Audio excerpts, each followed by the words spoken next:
안녕하십니까. 김영식 목사입니다. 오늘은 위대한 신앙인의 나약함에 대해서 한번 생각해 보겠습니다. 아브라함에 대한 얘기입니다. 창세기 12장 10절에서 20절의 말씀인데, 신앙인 아브라함이 기근으로 말미암아 애굽으로 내려가서 당한 신앙의 위기에 대해서 생각해 보기로 하겠습니다. 먼저 창세기 12장 10절에서 20절을 제가 읽어드리겠습니다. 그 땅에 기근이 들었으므로 아브라함이 애굽에 거류하려고 그리로 내려갔으니 이는 그 땅에 기근이 심하였습니다.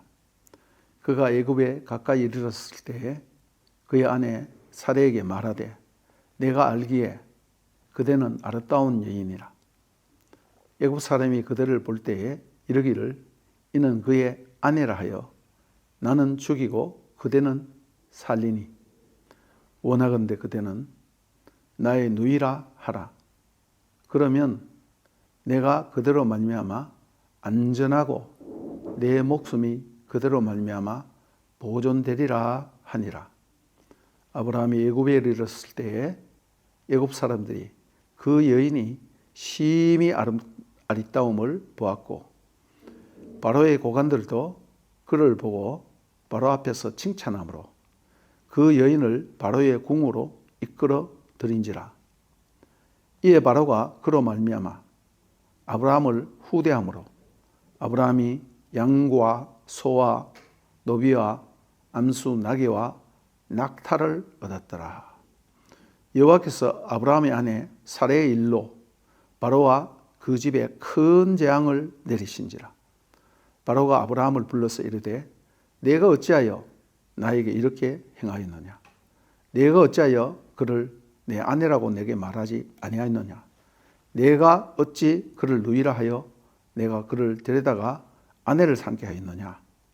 내 아내가 여기 있으니 이제 데려가라 하고 바로 그 사람들에게 그의 일을 명하매 그들이 그와 함께 그의 아내와 그의 모든 소유를 보내었더라.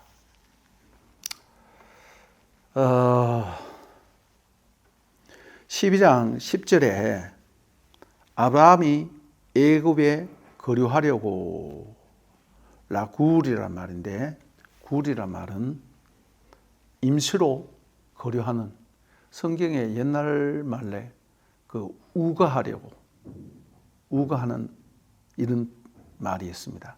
바로 그런 말과 같은데, 쉽게 말하면 나그네. 이런 모세의 아들 게르솜이 있죠. 그것도 똑같은 어원에서 나왔습니다. 굴, 라굴, 아브라함이 거류하려고 가뭄을 피해서 임시로 몇 달 혹은 몇 년 이렇게 있는 것입니다. 왜냐하면 그 땅에 기근이 심하였다.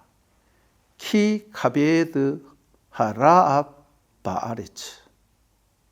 근데 오늘 본문은 아니지만 13장 2절에 아브라함에게 가축과 은과 금이 풍부하였더라. 바로가 아브라함을 쫓아내고 아브라함이 애굽에서 나와 그의 아내와 모든 소유와 롯과 함께 네겝으로 올라가니, 이제 남쪽으로, 애굽에서 가나안 남쪽으로 올라가서 자꾸 위로 올라가는 거죠. 올라가니 아브라함에게 가축과 은과 금이 풍부하였더라는 말이 있는데, 왜 아브라함 카베드 메오드, 엄청난 부자였더라. 엄청나게 부유했다. 그 땅에 기근이 심하였다. 은과 금이 풍부하였다. 심하였다, 풍부하였다. 우리 말은 다르지만은 히브리 말에는 카베드, 카보드란 말이 무겁다. 그런 말이에요.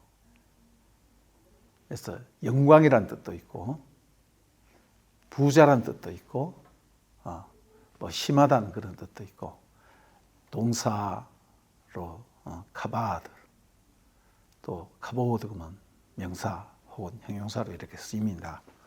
그래서 제가 이 말씀을 드리는 것은 그 땅의 기근이 심하였다. 아브라함이 가축과 은과 금이 풍부하였다. 수미 쌍간의 관계다 이 말입니다. 가로 안에 아브라함이 애굽에 내려가서 거짓말을 하고 아내를 빼앗겼다가 하나님이 간섭하여서 다시 찾아온 내용이 그 두 말 안에 있다는 것입니다. 심이 무겁다는 말과 심이 부유하다는 말 하나의 역설이죠. 창세기 12장 10절에 심한 기근이라 했는데 중동 지역에는 가끔가다 뭐 거기뿐만 아니라 세계적으로 가뭄이 아주 심해집니다. 그 가뭄이 그냥 심할 뿐만 아니라 아주 심각하여서 많은 사람이 굶어 죽을 정도로 가축이 풀이 없어서 굶어 죽을 정도가 되는 거예요. 아브라함에게 닥친 첫 시련입니다. 생존과 관계가 있는 거죠. 그래서 아브라함은 살기 위해서 뭐 일단 살아야 하니까 애굽으로 내려갔습니다. 와 옐레드 그리고 나중에 올라온다 할 때 와 야알 얄라드라는 말은 옐레드라는 말은 내려가는 것, 올라가는 것 그런 뜻입니다. 애굽에는 나일강이라는 큰 강이 있고 여러분 잘 알죠? 세계에서 가장 긴 강, 뭐 너무나 잘 알죠. 그 나일강 삼각주. 로마 제국 시대에 로마 제국의 모든 양식을 애굽에 있는 나일강 삼각주에서 나온 농산물로 다 보충했을 정도로 큽니다. 그러니까 애굽은 뭐 웬만해서는 요셉 시대에 뭐 7년 동안 가뭄이 들기도 했지만은 어찌됐든 간에 애굽에는 나일강이 있어서 늘 풍부한 거예요. 그래서 고대 문명이 발상하고 애굽이 늘 강대국이었습니다. 믿음과 큰 순종과 결단. 우리가 생각할 것은 하나님을 따른다고 이렇게 정말 결단을 하고 믿음을 가지고 순종을 했는데 그러면 만사형통할 것이다. 그렇지 않습니다. 어려움이 없어지는 것이 아니라 도리어 더 심한 어려움과 환난이 올 수도 있다는 것을 우리가 알아야 합니다. 네. 예수님도 마태복음에서 16장 24절에 누구든지 나를 따르려면 자기를 부인하고 자기 십자가를 지고 나를 따르라. 혹은 이와 비슷한 말, 자기와 자기 가족들을 다 버리고 나를 따르라. 때로는 좁은 문으로 들어가라.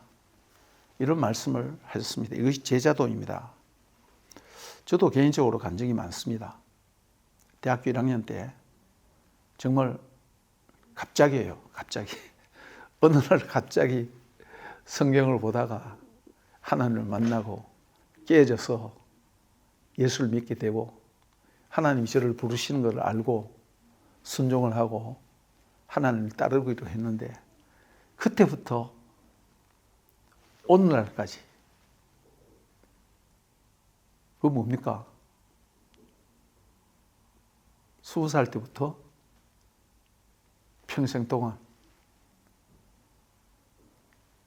한 번도 어려움이 없어 본 적이 없어요. 그 중에 초기에는 굉장히 많이 굶었습니다. 예. 그렇다고 여러분들, 내가 하나님을 믿는데 왜 이렇게 어려움이 많냐? 예. 낙심하지 마십시오. 그리고 너무 억울해하지도 마십시오. 하나님의 아들 예수님이 그렇게 했고 예수님이 아무나 나를 따르거든 그렇게 하라고 했습니다. 그것이 제자도입니다. 예. 그래서 저는 찬송가 중에서도 그런 찬송이 있죠. 예수 나를 오라네, 예수 나를 오라네. 그 찬송 요즘도 좋아합니다. 혼자 있을 때 많이 불러요. 그 다음 어지러운 세상 중에 기쁜 소리 들리니, 그 찬송 여러분 아시는가 모르겠는데 뭐 다 아시겠죠. 제가 혼자 있을 때 많이 불러요. 때로는 혼자 있을 때 기도하면서 그 찬송을 부르고, 요즘도 때로는 감격에 겨워서 눈물도 흘리고 그렇게 합니다. 아무튼 우리가 하나님을 따른다고 하늘에서 복이 쏟아지고 아무 문제 없는 것이 아니라 오히려 하나님을 따르기 때문에 더 큰 문제가 생길 수도 있다는 것입니다. 그것을 우리는 반드시 기억해야 되는 거예요. 두 번째로 생각할 것은 위대한 신앙인 아브라함의 나약함을 우리가 생각해 보아야만 합니다. 아브라함이 얼마나 위대한 순종을 했습니까? 너는 떠나라. 너는 가라. 너는 떠나라. 너의 본토 아비지, 너의 본토 친척 아비 집을 너는 가라. 내가 너에게 지시할 땅으로 아브라함이 떠나갔고, 그 쉬운 건 아닙니다. 자기 목숨 거는 거예요. 자기 일생을 거기에 거는 겁니다. 예.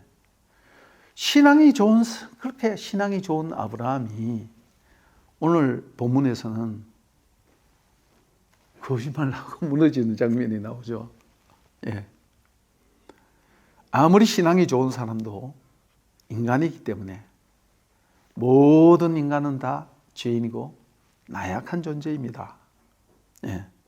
아브라함같이 위대한 순종을 한 사람도 때로는 환경에 의해서 나약해질 때가 있다는 사실을 기억하십시오. 그래야 여러분들 시험 들지 않아요. 예, 나는 왜 이럴까? 우리 목사님 왜 저래?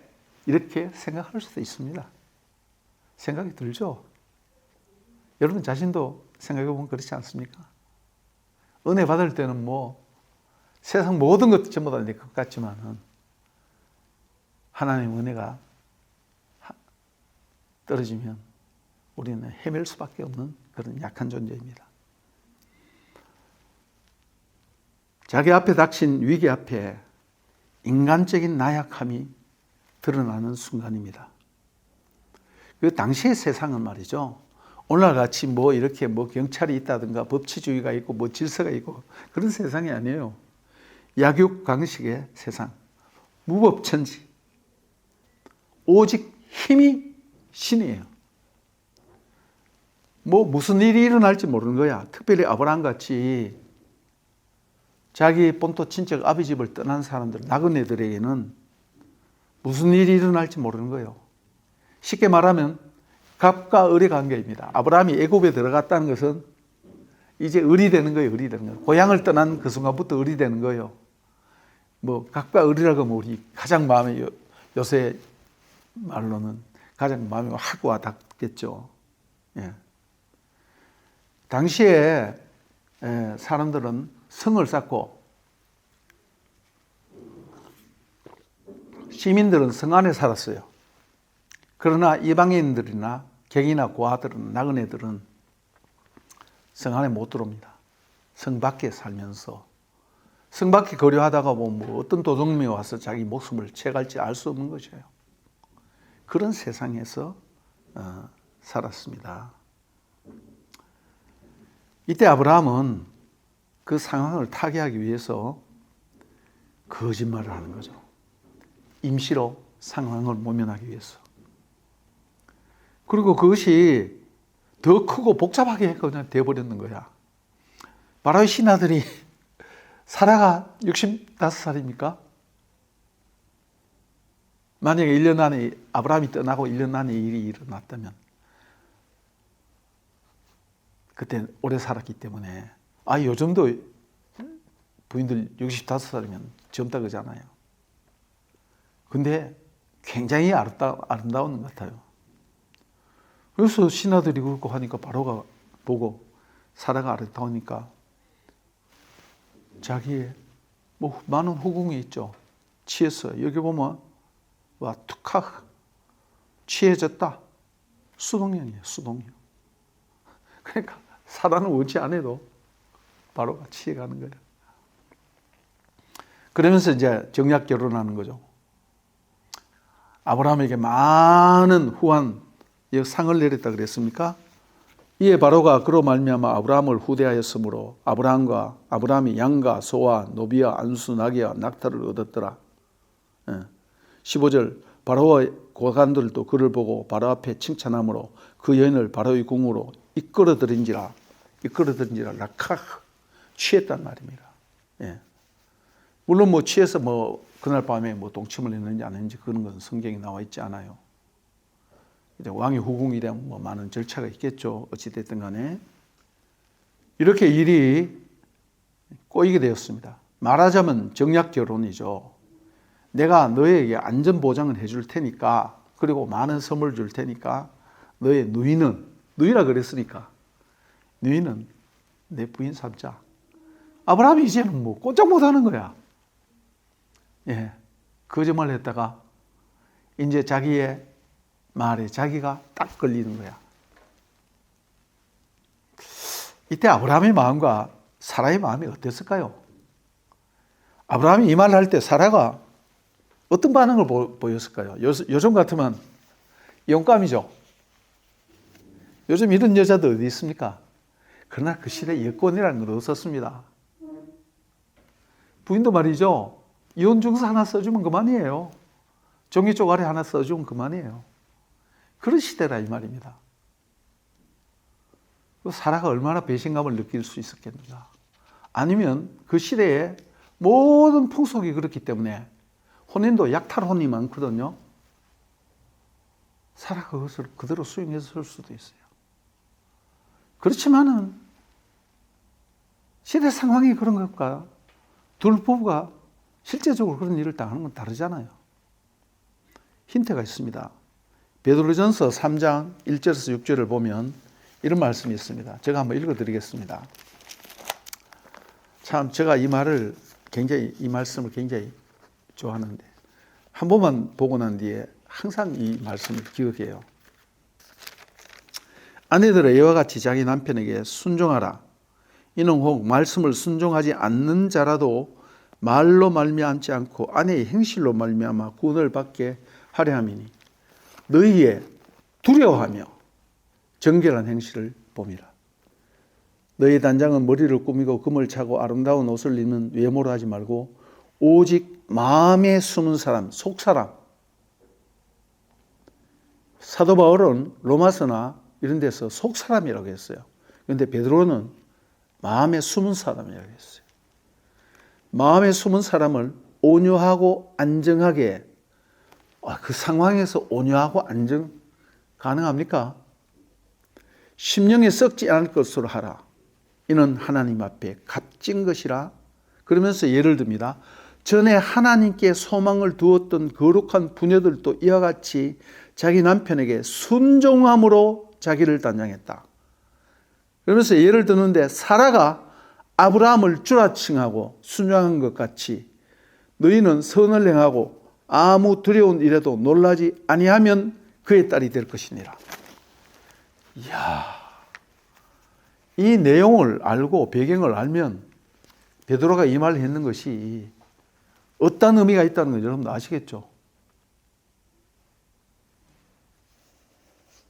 이때 사라가 어떻게 했다는 것, 아브라함이 어떤 심령이었다는 것, 여기에 잘 나타나 있습니다.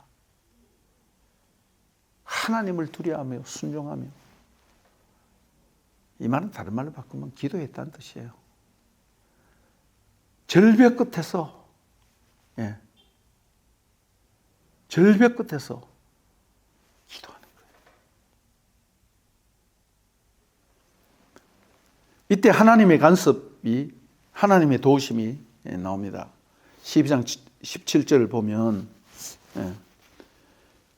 여호와께서 아브라함의 아내 사레의 일로 바로와 그 집에 큰 재앙을 내리신지라. 와 옛나가 아도나이 엣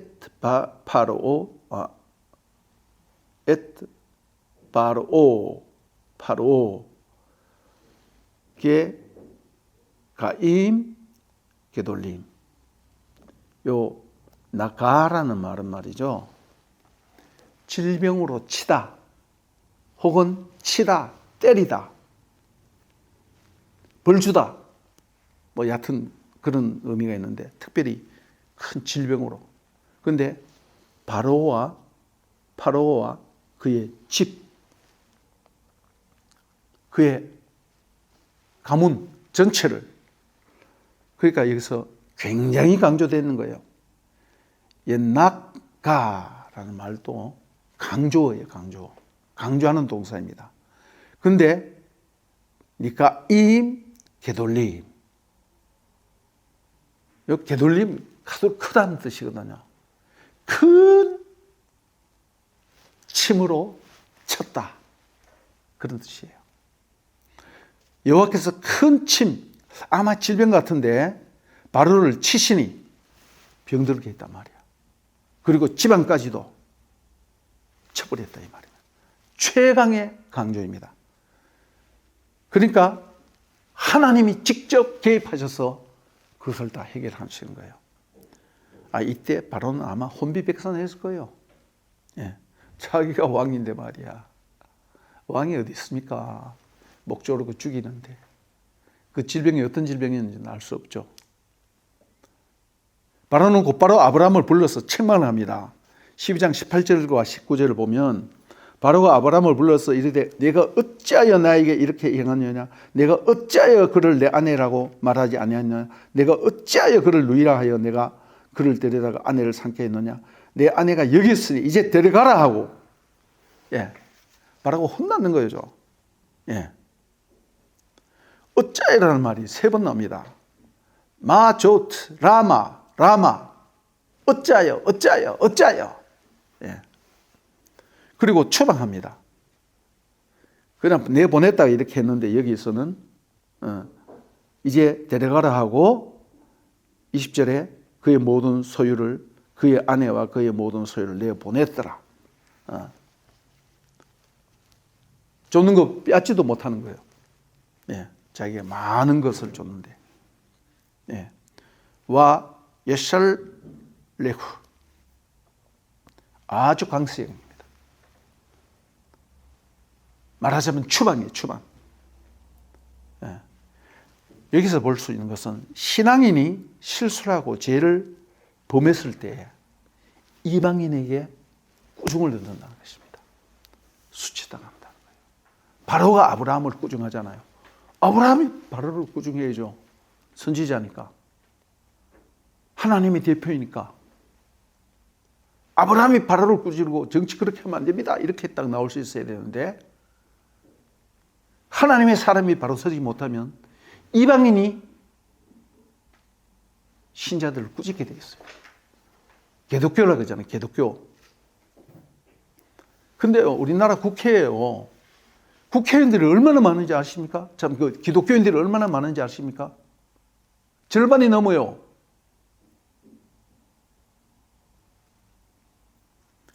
그래도 하나님은 합하여 선을 이루시는 분이란 것입니다. 우리가 잘못하면 이방인이 우리를 보고 꾸짖고 손가락질 하는데, 그래도 하나님은 합하여 선을 이루시고 아브라함을 살려주시고 오히려 많은 재물과 많은 것을 가지고 나올 수 있었습니다. 추방당하는 거죠. 그래서 우리는 하나님을 찬양해야 되는 것입니다. 그리고 기도하세요. 살면서 말이죠, 저도 이제 은퇴를 했으니까 나이가 적지는 않죠, 그죠? 반세기 이상 신앙생활을 하고 목회를 했습니다. 그 가운데서 한 가지 분명하게 얘기할 수 있는 것은 인생의 어려움이 있을 때 기도하시라는 것입니다. 오늘 이 메시지를 듣는 분이 계십니까? 여러분, 어렵습니까? 어려움을 당할 때 하나님께 엎드리십시오. 그리고 하나님을 찬양하고 기도하십시오. 절대 이것은 제 자랑이 아니고 제 감정입니다. 요즘 저는 보통 하루에 7번, 많으면 10번 정도 예배를 드립니다. 정말입니다. 언제 이 설교 쓰고 언제 히브리어 공부 하루에 1시간씩 해요. 헬라 공부도 해요. 집에서 밥도 하고 반찬도 하고 설거지도 하고 다 해요. 모든 걸 다 하면서 그렇게 하는데 시간이 정말 하루가 꿈같이 흘러가는 그런 가운데 이 메시지를 쓰는 것입니다. 오늘 제가 이 말씀 꼭 드리고 싶어요. 여러분 인생에 어려움이 있습니까? 하나님께 엎드리십시오. 기도하십시오. 오늘은 여기까지 말씀드리겠습니다.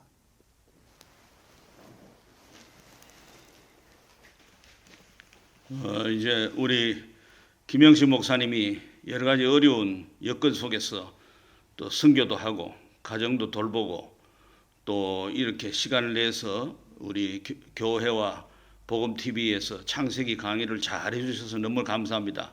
물론 지금 아직 끝난 건 아니고 창세기 지금 12장 그러니까 이제 갈 길이 멉니다. 그러나 이제 좀 힘든 부분도 있을 거고 또 그동안에 잘해주신 것에 대해서 격려도 하고 칭찬도 하고 또 앞으로 더 잘해줄 것을 부탁해서 이 아주 문화재적인 기념비적인 성서 히브리어 문법 주홍 무라오각 했는데 이 개정판입니다. 초판이 있고 개정판인데 정말 이거 대단한 책입니다. 뭐 그 사전이라도 관여할 정도로 한 권 드림으로 격려하려고 합니다. 예, 감사합니다. 예, 제가 한마디 하겠습니다. 정말 이 책은 귀한 책입니다. 옛날에 총신대 교수님을 역임하신 김정우 교수님께서 이것을 번역을 했는데 제가 초판 갖고 있어요. 이 책이 나왔다는 소식을 딱 듣고 당장에 책방에 달려가서 제가 신청을 했어요. 그 주문을 했어요. 그래서 제가 초판에 있는데 또 개정판이 나와서 사실상 개정판은 제가 은퇴하고 왔기 때문에 은퇴하고 난 뒤에 나왔기 때문에 제가 살 수가 없었어요. 근데 이번 기회에 이렇게 좋은 책을 주셔서 너무너무 감사합니다. 제가 이것뿐만 아니라 게세네우스 거, 그 다음 또 윌트키 거, 이런 그 세계 3대 문법책이라고 하거든요. 이런 책을 제가 또 보고 또 그렇게 하는데 이번에 또 개정본이 나와서 뭐 다른 사람 보면 뭐 책 한 거 갖고 뭐 그러냐 그러는데 저는 책 한 권에 목숨 거는 사람입니다. 저는 책 한 권 보면 요 밥 한 끼 안 먹으면 요거는 밥 2끼 안 먹으면 이 책 살 수 있겠다 이렇게 생각하는 사람이에요. 예. 아직도 제가 은퇴를 했는데도 책을 버리지 못하고 있어요. 누군가가 후계자가 나오기를 기대하는 마음에서 너무너무 감사합니다. 다시 한번 감사합니다. 감사합니다. 앞으로 더 예. 열렬히 열심히 보겠습니다. 강의해 주시길 바랍니다. 예. 예, 감사합니다.